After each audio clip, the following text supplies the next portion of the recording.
No quadro Direto ao Ponto, participação do médico psiquiatra Rafael Moreno. E olha só o tema de hoje: 84% dos endividados da região sul sofrem insônia por conta das dívidas. E 77% têm pensamentos negativos, revelou uma pesquisa da Serasa. Doutor, bom dia, um assunto relevante. Pois é, bom dia a todos.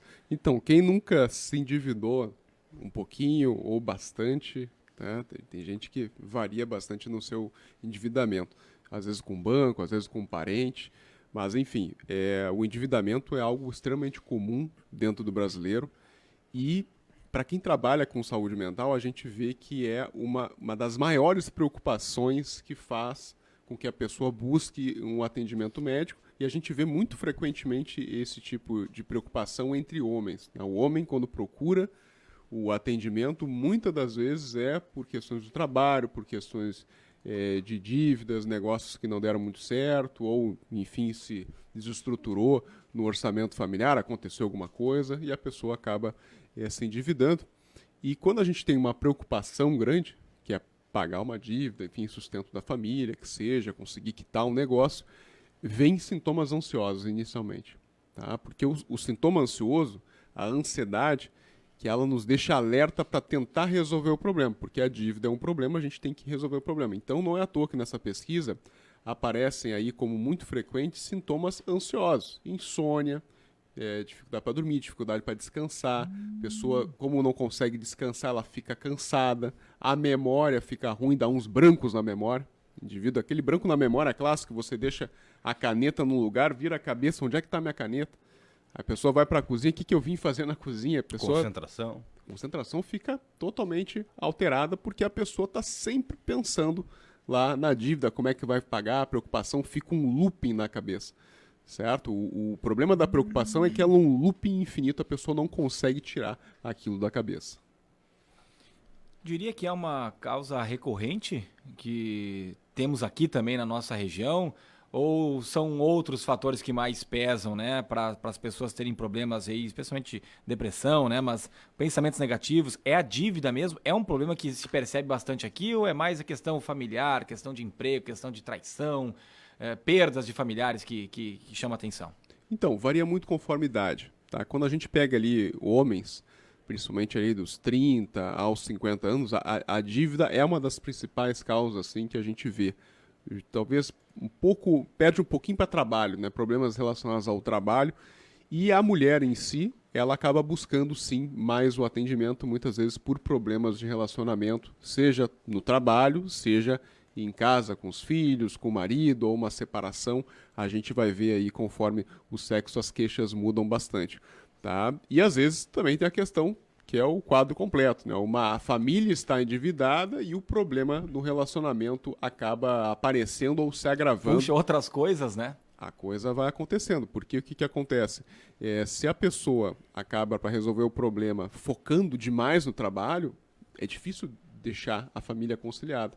Então, os dois alicerces, que é família e trabalho, quando você dá foco demais num, você tende a não conseguir focar no outro. Tem que ter o equilíbrio. Exatamente. Então é muito comum a gente ver esse desequilíbrio, até em grandes empresários mesmo, a gente acaba vendo que o pessoal acaba deixando a família de lado para focar no trabalho.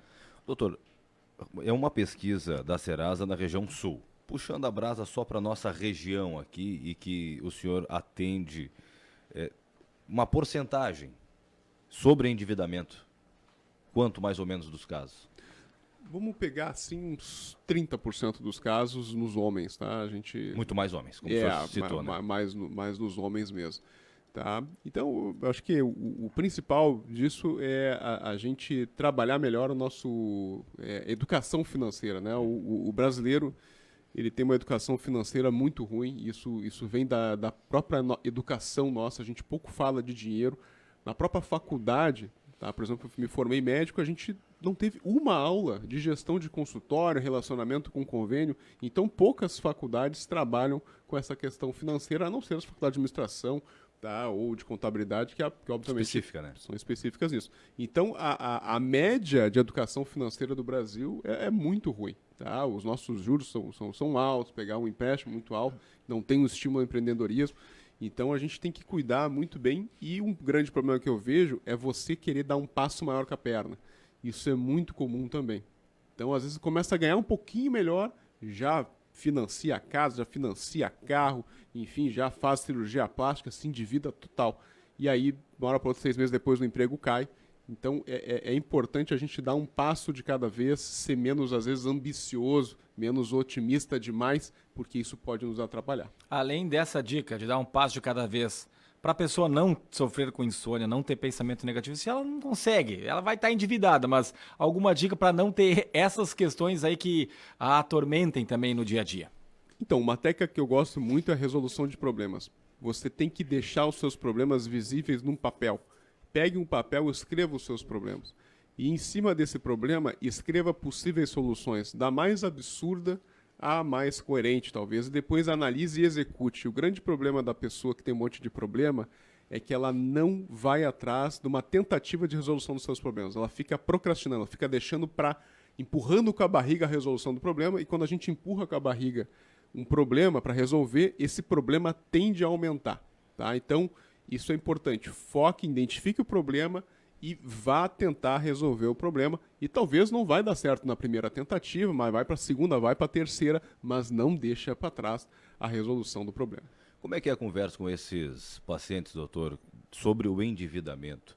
Eles abertamente falam sobre isso lá no consultório ou o senhor tem que buscar as técnicas para descobrir o que realmente é o problema dessas pessoas? Não, muitas vezes vem de forma espontânea, né? Isso, às vezes, no próprio telefonema de agendamento, Já sabe o que é. a pessoa já fala. São dois temas muito sensíveis dentro da saúde, principalmente de saúde mental, que as pessoas tendem às vezes a esconder um pouquinho, que é a saúde financeira e a saúde sexual. Né? A saúde sexual também as pessoas tendem a esconder bastante, a gente tem que abordar. Mas muitas vezes a gente tem que ajudar o paciente, porque muitas vezes o paciente não quer ir fazer, por exemplo, uma terapia, uma educação financeira. Hoje a gente tem vários profissionais que trabalham com educação financeira para resolução de problemas. Uma crítica que eu dou aí a quem trabalha com educação financeira ainda não temos assim profissionais muito especializados em dívidas. A gente, às vezes o cara é especializado em dívida, mas para consultar com ele tem que se endividar, então, porque é muito caro. Então não faz tanto sentido. Então a gente tem poucos profissionais especializados em educação financeira para tratamento de dívidas. Né? Tá bom, doutor Moreno. Obrigado pela presença e uma ótima semana. Perfeito. Abraço a todos e vamos ver a Copa. E acabou de sair um Deu gol. um gol, né? Esse foi